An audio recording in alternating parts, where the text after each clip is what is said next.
오늘 하나님께서 주시는 주일 예배 말씀의 제목은 나를 스스로 죽이는 일입니다. 어머 목사님 너무 제목이 잔인해요. 막 그렇게 잔인한 내용은 진짜 아니고요. 나는 십자가에 매일 죽노라 이런 표현을 쓰잖아요. 성질 좀 죽여라는 말이 성질을 진짜 이렇게 무기 가지고 이렇게 죽일 수 있나요? 아니죠. 내 성향을 누를 때 쓰는 말로 죽인다라는 표현을 써요. 그래서 오늘 우리 옆 사람과 인사합시다. 나를 소개합시다. 저는 저보다 하나님이 더 귀하십니다. 옆 사람과 인사합시다. 오늘 말씀을 통해 나를 죽이고 하나님을 존귀하게 나타내는 모든 소원교회 성도님들이 되시길 예수 이름으로 축원합니다. 서론으로 들어갑시다. 하나님께서 직분을 주심은 우리가 지난주에 나눈 내용을 다시 돌아보면 하나님의 명령을 가볍게 여기던 사람들은 저 멀리서 제대로 듣지 않던 사람들은 자기 마음대로 행동하다 스월에 들어갔어요. 그리고 늘 하나님께 엎드리고 제사를 드리면서 하나님과 가까이 하던 사람들은 살아남았습니다. 지금의 삶이 전혀 바뀐 게 없는 것 같고 드라마틱하게 달라진 게 없어도 신앙생활을 하는데 크게 뭐 달라진 게 없는 것 같아도 분명 우리에게 찾아올 큰 위기에서 우리의 오늘 드린 이 예배와 하나님을 바라보는 습관에 따라서 우리가 하나님께서 준비하신 나라에 들어갈지 진영을 이탈하고 스올로 들어갈지가 결정됩니다. 그래서 저와 여러분은 오늘을 잘 살아내셔야 돼요. 오늘이 정말 중요합니다. 성경의 내용이 계속 오랜 시간 같은 내용이 반복되면 말씀 지겨워요. 뭐 예수 믿어라, 교회 다니라, 헌신하라. 어차피 내용 뻔하잖아요. 똑같아요. 맞아요. 다 아는 내용을 얼마나 많이 해야 하는지 지겨워요. 특히나 민수기는 교훈이 반복되니까 계속 설교를 해야 되는 저도 걱정이 되는데 듣는 여러분들도 힘들 수 있어요. 그런데 이스라엘 백성들이 만나는 지겨워요. 물이 없는 삶은 지긋지긋해요. 그래서 그들은 어떤 결정을 내립니까? 이집트로 돌아가자. 어려운 문제 생기니까 바로 그냥 이집트로 돌아가자. 진짜 올바른 신앙생활 하기 전으로 돌아가자. 제사를 배우기 이전으로 돌아가자. 이집트에는 물고기도 많고 먹을 것도 많고 사람 많고 부서 많고 자영팀 많고 빵빵하고 이집트로 돌아가자. 말씀대로 사는 건 너무 힘들어. 하지 말라는 건 또 왜 이렇게 많아? 나는 존재만으로 하나님의 기쁨이 다 해주셔야 되는데 자꾸 하나님의 기쁨이 되는 삶을 나더러 살라고 하니까 기분이 나빠요. 이 모든 게 사실 광야에서 이미 미리 그들이 하던 원망이에요. 진짜 성경적으로 이야기를 해볼게요. 우리가 지난주에 본 내용이 예배를, 제사를 가장 가까이서 본 레위 지파가 쿠데타를 일으켰어요. 제사장 내놔라. 내가 권력을 가지겠다. 그 사건이 있고 그 다음 장인 17장을 보시면 12지파의 지도자들을 데려옵니다. 그리고 하나님께서 너희 각자의 지팡이에 이름을 써서 제출해라. 그러면 너희 중에 내가 내 것으로 선택한 자의 지팡이에서 싹이 날 것이다. 그래서 12지파의 지도자들이 지팡이를 12개를 이제 언약궤 앞에 둡니다. 그리고 지켜보는데 아론의 지팡이에서 싹이 났어요. 지팡이는 죽은 나무예요. 생명을 가지지 않은 나무죠. 그 죽은 지팡이가 살아났어요. 구원을 의미합니다. 예수님은 대제사장으로서 죽음을 이기시고 부활하신 지팡이시며 모든 자들을 죽음에서 건지신 분이에요. 그래서 이스라엘에게 너희는 무슨 나라가 되어라? 제사장 나라가 되어라. 하나님의 통치를 받는 나라, 하나님의 말씀으로 살아가야 하는 나라, 하나님의 살리심으로 살아가는 나라가 되어라. 사람이 떡으로 사는 게 아니다. 하나님의 입으로 나오는 모든 말씀으로 살 것이다. 그러니 하나님의 입 역할을 하도록 그리고 예수님의 모형으로 제사장을 부르셨어요. 그 처음이 아론인 거죠. 그래서 하나님께서 그 누구도 아론의 직분에 도전을 못하도록 많은 사람들 앞에서 아론의 지팡이만 싹이 나게 하시면서 증명하셨어요. 아론의 지팡이에 싹이 나면서 하나님께서 아론을 선택하셨다는 걸 모두에게 증명하셨어요. 특별하게 한 사람만 부름받은 거잖아요. 제사장이 뭔가 특별하게 선택받았으니 얼마나 인기와 부와 명예를 누릴까요? 얼마나 그게 부러웠을까요? 근데 그렇지 않아요. 하나님께서 뭔가 더 주신다는 것은 그만큼 어려운 일을 감당하라는 거예요. 많이 가졌으니까 네 마음대로 살아라. 내가 권력을 줬으니까 마음대로 네 권력대로 행패 부리면서 네 하고 싶은 대로 갑질하고 살아라. 그게 절대 아니거든요. 18장 1절을 보시면 여호와께서 아론에게 이르시되 너와 내 아들들과 내 조상의 가문은 성소에 대한 죄를 함께 담당할 것이요 너와 내 아론들은 너희의 제사장 직분에 대한 죄를 함께 담당할 것이라. 아론은 성소에 대한 죄를 함께 담당해라. 여기 담당하다라는 말이 책임을 진다라는 말이에요. 그러니까 아무리 아론은 잘못이 없는 일이라 하더라도, 제사장 가족들 잘못이 아니라고 하더라도 이 성소에서 일어나는 모든 죄악은 네가 책임져라. 너도 분명 책임져야 한다. 권력은 그래야 합니다. 내 아랫사람이 아니래요. 나는 모릅니다. 이러지 말라는 거예요. 너도 책임을 져라. 소원교회에서 일어나는 불상사는 어찌됐든 제 책임입니다. 무슨 일이 있든. 오늘 설교를 결론까지 끌고 가기 위해서 예시를 하나 드릴게요. 예전에 어느 교회 고등부 전도사가 저에게 고등부 뮤지컬을 하려고 하는데 녹음을 좀 해달라고 부탁을 했어요. 그래서 알겠다 하고 도와주는데 녹음을 해야 하는 시간을 점심 밥 시간으로 잡은 거예요. 그래서 고등부 애들이 와서 녹음을 하는데 희마리가 하나도 없어요. 그죠? 한국인은 밥심이잖아요. 그래서 너네 밥은 먹고 왔니? 물어보니까 저희 여기 오느라 아침도 점심도 다 안 먹었어요. 아, 이건 좀 아닌데. 그래서 일단 급하니까 제 사비 좀 털고 인솔교사 사비 털어서 빵을 사와서 먹였던 걸로 기억을 해요. 그래서 그 전도사한테 연락했더니 그래 알았어 이러고 끝이에요. 그냥 끊어요.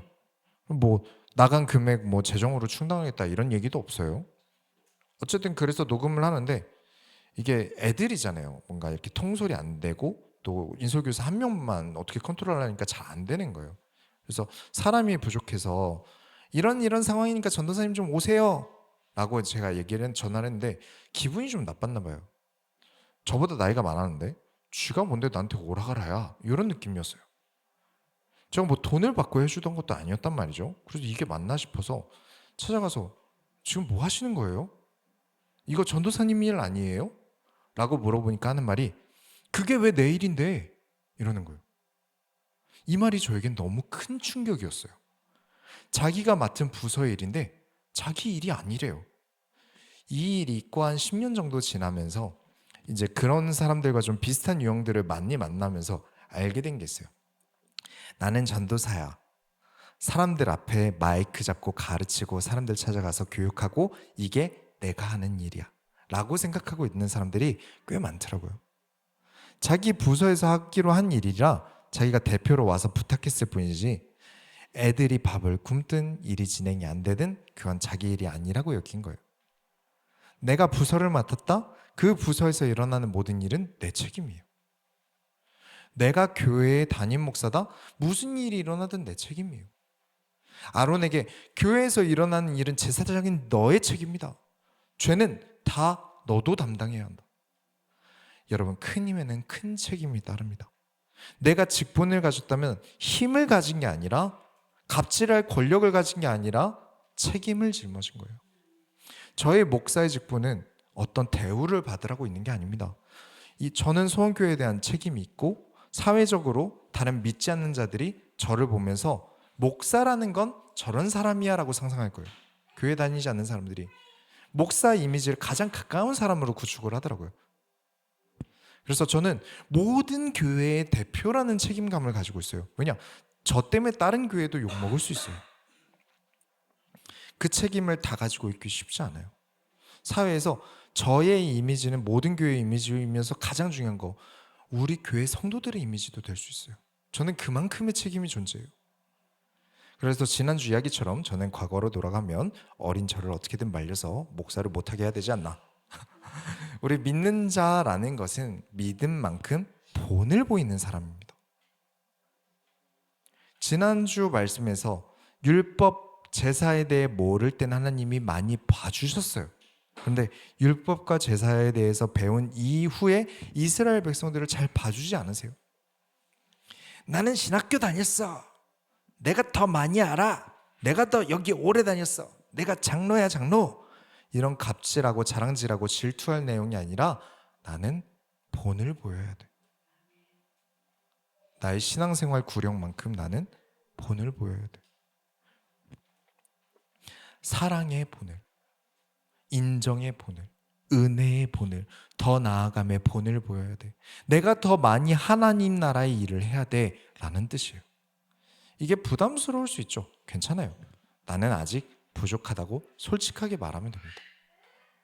성경에서 경계하는 것은 솔직한 것, 믿음이 부족한 것이 아니에요. 믿는 척하는 것, 내 마음에 들지 않는다고 선동하는 것, 그게 위험한 거예요. 저와 여러분은 하나님의 형상입니다. 하나님을 직접 볼 수 없지만 여러분을 통해 사람들은 하나님을 떠올려요. 그래서 신앙이 깊어질수록 여러분은 하나님을 떠올릴 본이 되어야 합니다. 우리가 하나님 나라의 일을 해가며 우리가 받은 구원에 대한 책임을 지고 살아가는 모든 소원교회 성도님들이 되시길 예수 이름으로 축원합니다. 본론으로 돌아가겠습니다. 거룩한 변화. 자, 서론에서 책임에 대해 이야기를 드렸어요. 17장 12절 13절 17장 다시 볼게요. 이스라엘 자손이 모세에게 말하여 이르되 보소서 우리는 죽게 되었나이다. 망하게 되었나이다. 다 망하게 되었나이다. 가까이 나아가는 자 곧 여호와의 성막에 가까이 나아가는 자마다 다 죽사오니 우리가 다 망하여야 하리이까. 자, 아까 아론의 지팡이에서 싹이 나고 하나님께서 아론 가문만 선택하셨다는 이야기를 들었어요. 오랜만에 성막 사진 한번 보여드리면, 지금 우리는 하나님이 어디 계신다? 하나님 어디 계시죠? 어디에나 계시죠. 어디에나. 우린 이것을 오랜 시간을 거치면서 믿게 되었어요. 그 많은 자료들과 수많은 믿음의 선진들이 준비하고 정리하면서 우리가 알게 되었어요. 근데 이 당시 사람들은 하나님이 어디 계시다고 믿었냐면 저기 지성소에 계시다고 믿었거든요. 그래서 하나님과 가까이 하고 싶던 사람들이, 백성들이 두려움에 떠는 거예요. 우리도 하나님과 가까이 하고 싶은데 하나님을 만나러 갈 수 없으면 우린 망했네요. 우리는 자격이 없네요. 더 쉽게 예를 들면 우리도 하나님과 가까이 하고 싶은데 목사님만 하나님과 가까이 할 수 있으면 우리는 어쩌라는 거죠? 우리도 하나님과 가까이 하고 싶어요. 너무 아름다운 장면이에요. 너무 순수하고 아름다운 장면이에요. 하나님과 가까이 할 수 없다니까 뭐라고 하죠? 우린 망했다 이러잖아요. 여러분과 하나님이 가까이 하지 못한다? 난 망했구나. 진짜 좋은 믿음입니다. 저와 여러분의 신앙이 늘 이런 마음가짐이길 축원합니다. 자, 하나님과 가까이 하기 위해 가장 먼저 해야 되는 것은 무엇이다? 제사를 드려야 한다. 그래서 18장에서 바로 또 제사 이야기가 나오는 거예요. 그러니 제사를 인도하는 사람이 얼마나 중요하겠습니까? 모두가 하나님을 가까이 나아가길 소망하는데 그 소망에 있어서 사람들을 하나님께 나아가도록 하는 가장 중요한 일을 하는 사람이 제사장이에요. 그래서 제사장의 편의를 많이 봐줘야 돼요. 근데 또 그걸 하다 보면 제사장을 볼 때 참 편해 보이지 않을까요? 연극이나 뮤지컬이나 드라마나 보여지는 모든 것들은 배우들이잖아요.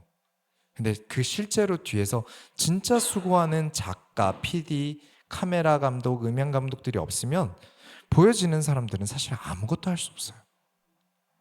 그래서 지난주 고라라는 사람의 반역처럼 나도 같은 레위 지파인데 왜 아론네 집안만 제사장을 하면서 주인공을 하는 거지? 불만이 생길 만해요. 하지만 진짜 해보기 전엔 몰라요. 하나님께서 생각하는 제사장은 고생과 환난과 핍박을 받는 자리였어요. 멋있는 옷 입고 막 주인공처럼 돌아다니는 게 아니라 하나님이 생각한 제사장은 핍박받고 환난을 겪고 고생하는 직분이었어요. 실제로 예수님께서 사도들을 부르실 때도 니들은 이제 죽도록 고생할 거야 이런 식이었거든요. 그리고 예수님은 실제로 죽으셨어요.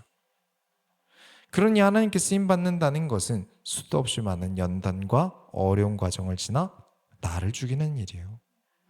이에 대해서 생각해 볼 만한 내용이 19장에 있습니다.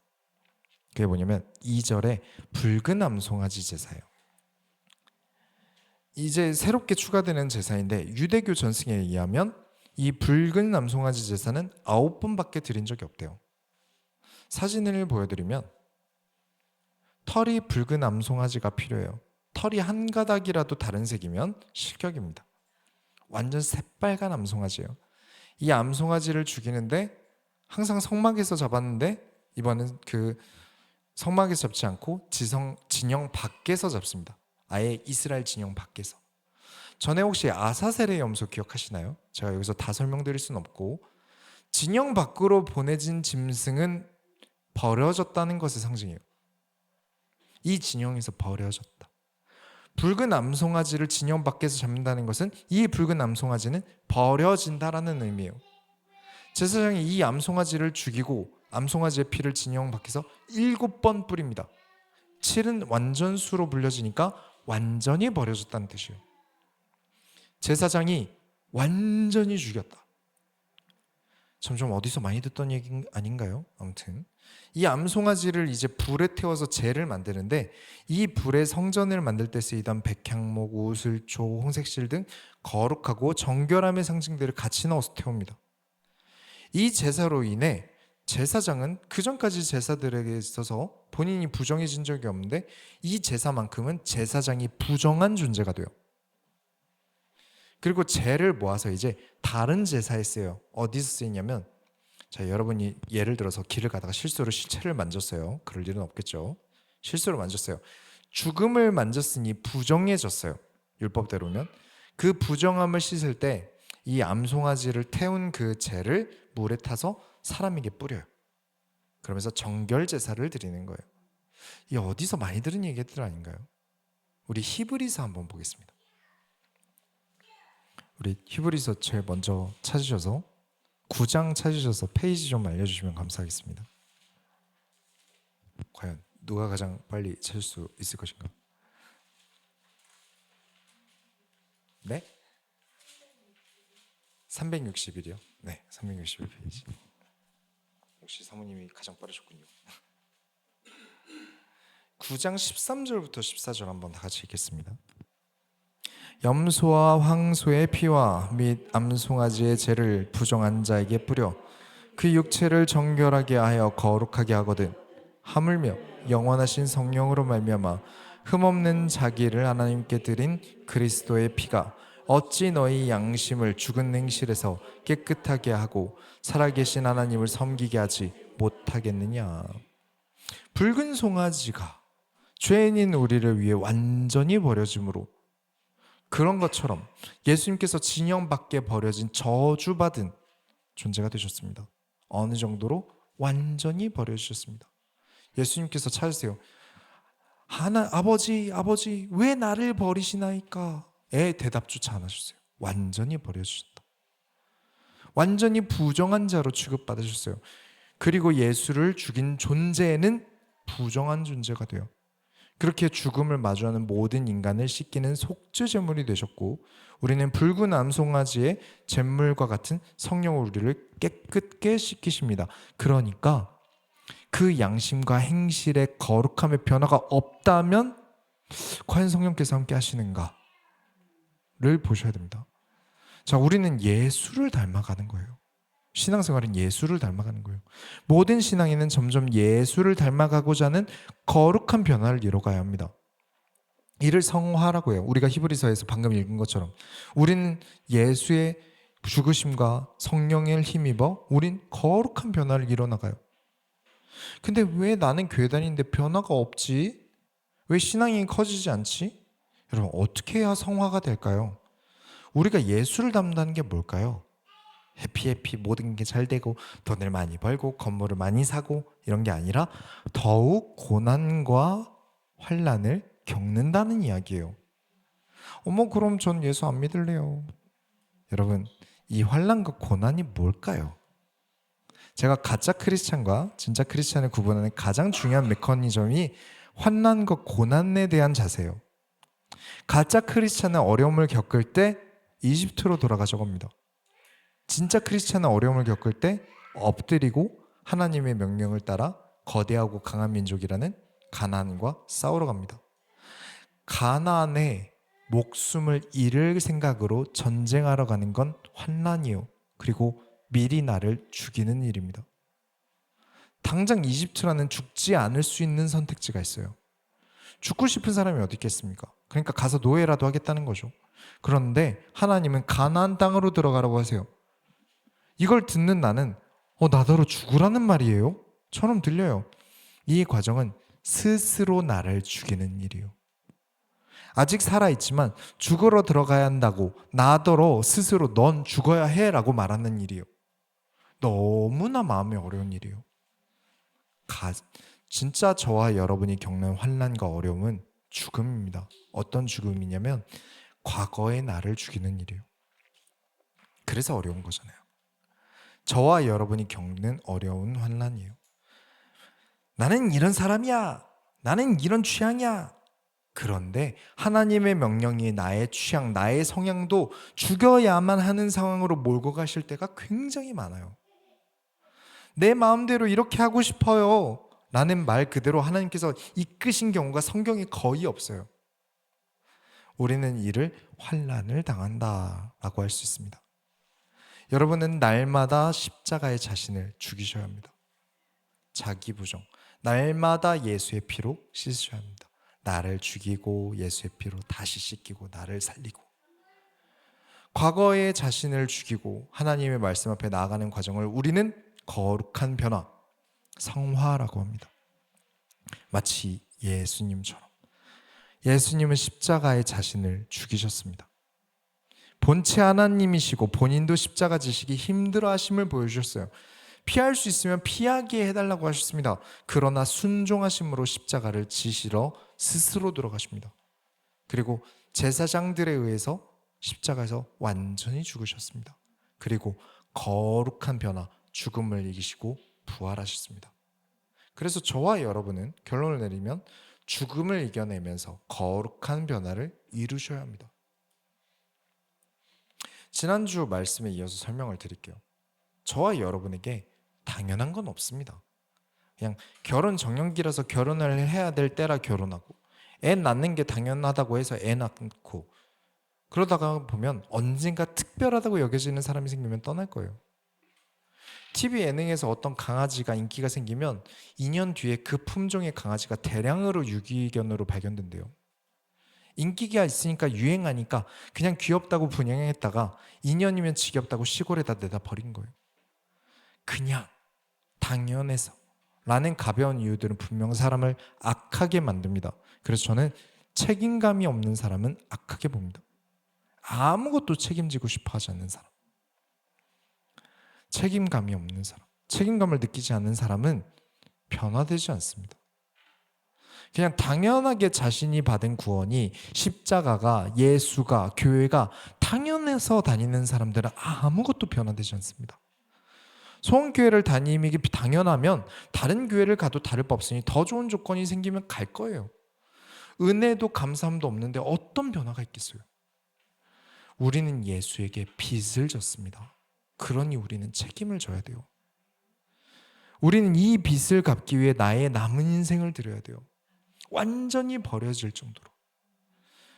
아니, 목사님, 값없이 주시는 게 구원 아닌가요?